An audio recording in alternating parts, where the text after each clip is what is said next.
Hello, and welcome to Back to the Science.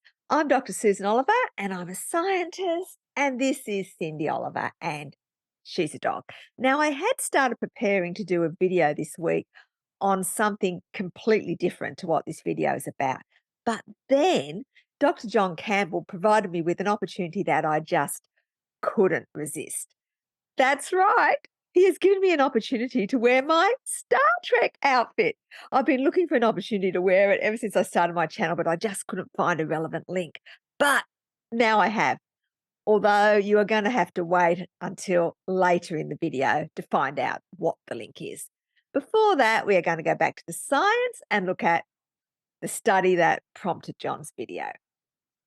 So, this is a study here. It's called Biodistribution of mRNA COVID-19 Vaccines in Human Breast Milk. And it's published in eBiomedicine, which is part of the Lancet group of publications. And the paper is a follow up study from this study here, which was published last year as a research letter and got anti vaxxers all excited, even though it was just repeating something that was already known, namely that mRNA from vaccines can be found in some samples of breast milk in trace amounts for up to 48 hours post vaccination. Now, what they've done in this second study is they have done further testing to determine if the mRNA is actually capable of being translated into spike protein if taken up by cells. So, as with the previous study, they found vaccine mRNA in some, but not all of the samples taken up to 48 hours after vaccination, and in none of the samples beyond that time. And if you look at this pretty figure, the grey boxes mean that no mRNA was found in the sample, and the coloured boxes mean that some mRNA was found. So, as you can see, most samples didn't have any vaccine mRNA.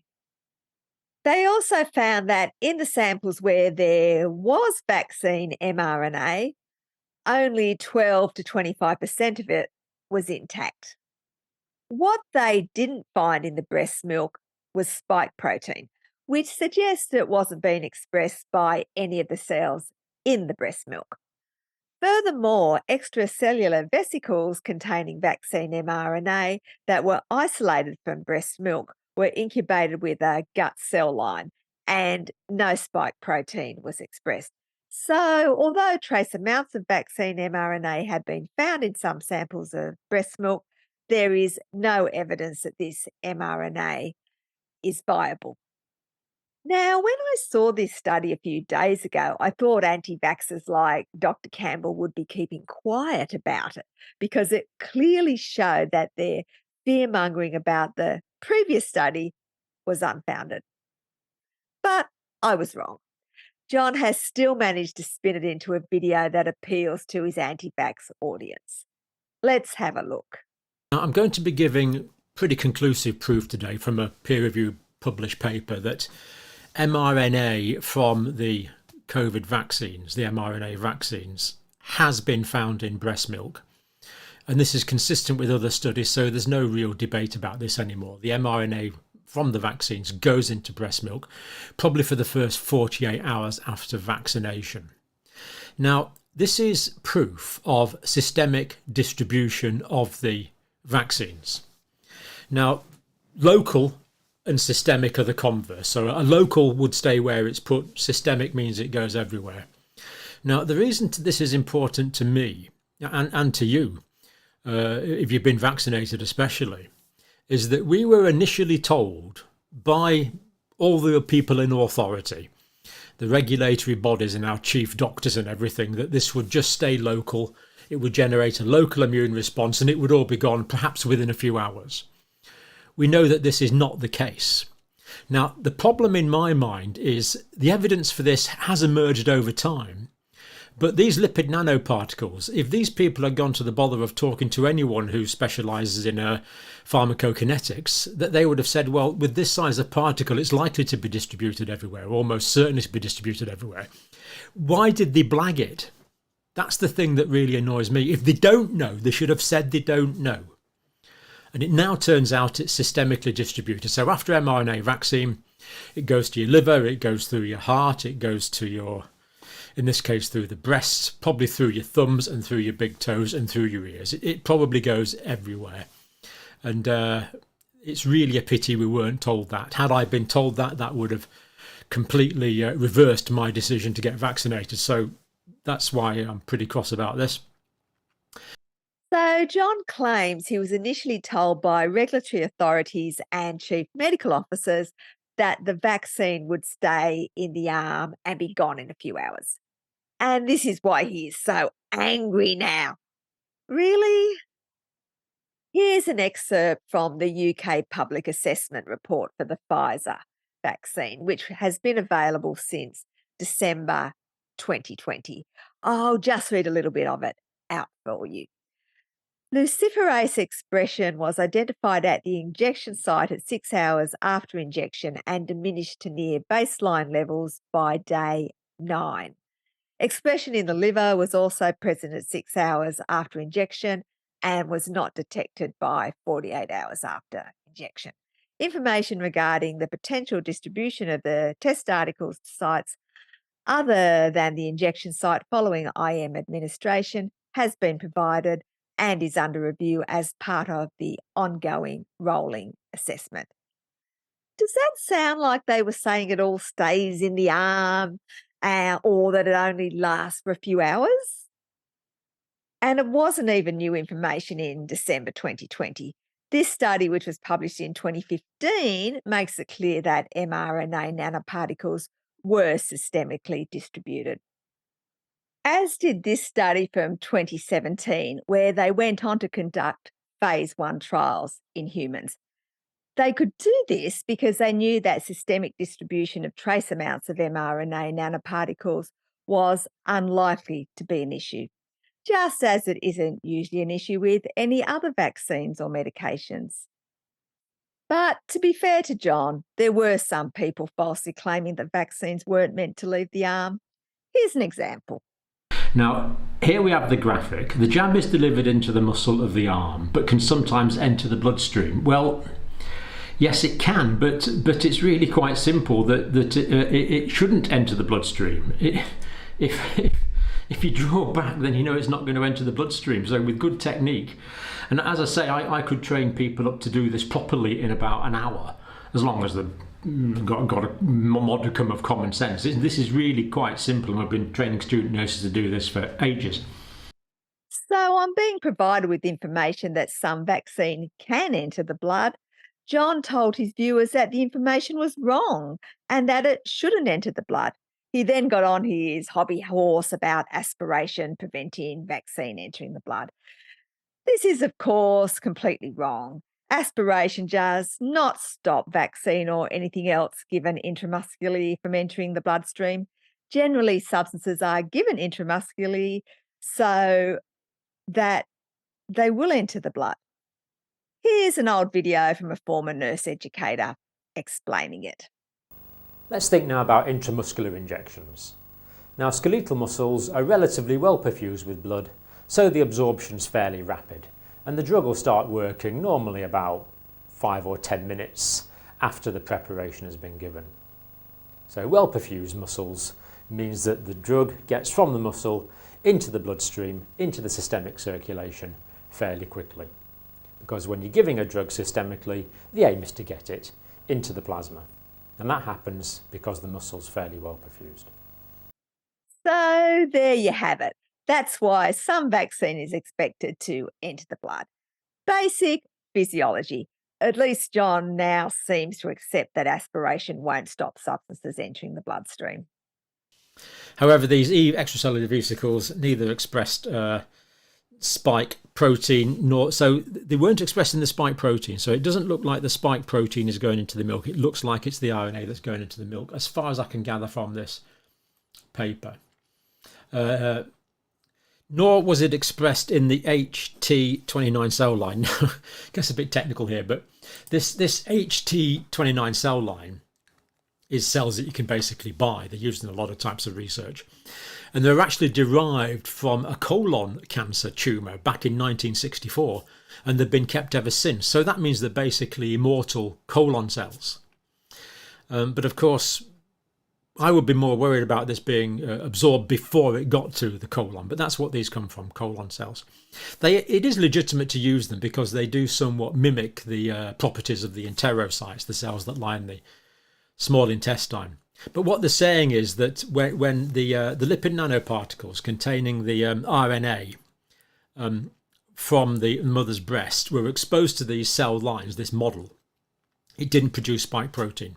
But there again, neither did the controls either. So it could well be that this cell line was inappropriate for that kind of use.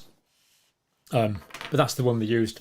So it didn't induce spike protein in the cell line, nor did their controls induce spike protein. So that really doesn't tell us very much at all, actually. This is a perfect example of why John shouldn't present data that he doesn't understand. Contrary to what he claims, the cell line does express spike protein when incubated with vaccine mRNA. You can clearly see it here in line 1 on this Western blot image. What the authors are saying is it isn't expressed when the cells are incubated with lower concentrations of mRNA lipid nanoparticles that are similar to the concentrations found in breast milk. And that makes sense given that we don't see milk producing spike protein either. The possible passage of vaccine mRNA into breast milk was now confirmed, resulting in baby exposure, neonatal exposure, was not investigated. Now it is, and it's known to happen. As a result, limited research has been conducted. Pity it's happening 3 years or whatever it is, 2.5 years later. Well, we are not just looking at things 3 years later. In addition to the paper that I have already shown you from last year, a number of papers have looked at mRNA in breast milk. It was shown in this paper, which was published in August 2021, where they detected low levels of vaccine mRNA in 4 out of 40 samples. And it was also shown in this paper from January 2022, where it was detected in 5 out of 309 breast milk samples. It is also worth noting that some previous papers that examined breast milk for vaccine mRNA didn't find any. For example, this paper here, which was published in JAMA Pediatrics. Now, you may be curious to know if someone is infected with SARS-CoV-2, whether mRNA can get into breast milk that way. This systematic review was performed in August 2020, and SARS-CoV-2 RNA was found in the breast milk of a small proportion of SARS-CoV-2 positive mothers. Some of the children of these mothers did test positive for SARS-CoV-2, but of course that doesn't mean that they got it from the breast milk because SARS-CoV-2 is a respiratory virus after all. And in fact, a later study has shown that SARS-CoV-2 virus found in breast milk isn't infectious. And yet this massive investment is going ahead, looking to replace the traditional vaccines that have saved so many lives over the past 100 years or more. But the good thing about it is that the pharmaceutical companies will have new products, therefore they'll be patentable, therefore the income streams will be absolutely huge. No need to have patents to make a healthy profit. You can actually make a lot of money just regurgitating tired old anti-vax nonsense. Now, interpretation. Our findings demonstrate that COVID-19 vaccine is not confined to the injection site. This goes everywhere. Therefore, this technology, in my view, until this problem is overcome, is fundamentally flawed. And because these particles are so small, I don't really see how you would stop them going everywhere. There's a fundamental problem with mRNA vaccine technology until the lipid nanoparticle systemic distribution problem is solved. People often assume nanoparticles are really small. They are when compared to a lot of things, but not compared to components of other vaccines. The lipid nanoparticles used in mRNA vaccines are a similar size to a typical virus particle, which means they will be about the same size as viruses used in inactivated and attenuated virus vaccines. And they will be much larger than the particles used in protein or subunit vaccines. We believe breast milk post-vaccination is safe, especially 14 hours after vaccination. That is their current finding. More work, I would say, though, is needed on that. Given what they know, I can't really say whether they're right or wrong on that, but as I've said, the main thing here is we do have the systemic distribution, which is the most concerning thing, and the RNA is in the breast milk. And of course, a lot of this work is based on these cell cultures, not on real live human beings. Surely you would think that the CDC and the MHRA and the Therapeutic Goods Administration would launch immediate large-scale epidemiological surveys to find this out. If they have launched those, I haven't heard of them. I'll keep you informed. See, if there's a theoretical problem identified in a small-scale study, identified in a laboratory, obviously that needs further research. But of course, further research could bring out facts which were, inconvenient. Well, actually, lots of research has been done in this area, and it is certainly inconvenient for John because it shows that he is talking bollocks as usual. For example, in this study, which I mentioned earlier, they looked at 50 mothers and their 50 babies. All of the mothers were vaccinated while they were breastfeeding their babies, and they did not stop breastfeeding after vaccination. Firstly, they looked to see if any adverse events had occurred in the babies following the vaccination of their mothers. And remember, these are adverse events that occurred in the babies following vaccination of the mother, not necessarily adverse events caused by the vaccination. These are the verbatim responses from the mothers. My baby seemed a little tired. He started pooping a lot, and it was more sour-smelling diarrhea-like poops. I don't know if there is any correlation. It could have been a fluke, but both my infant and I slept through the night for the first time the night after I received the first dose of the vaccine. He had some diaper rash, but likely unrelated.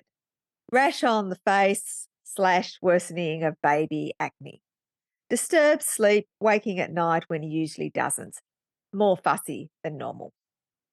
Now, there was no control group, so we don't know how the incidence of these events compares with the general incidence of things like this occurring, but clearly there were no serious adverse events in any of the babies, and there are a number of other studies with similar results.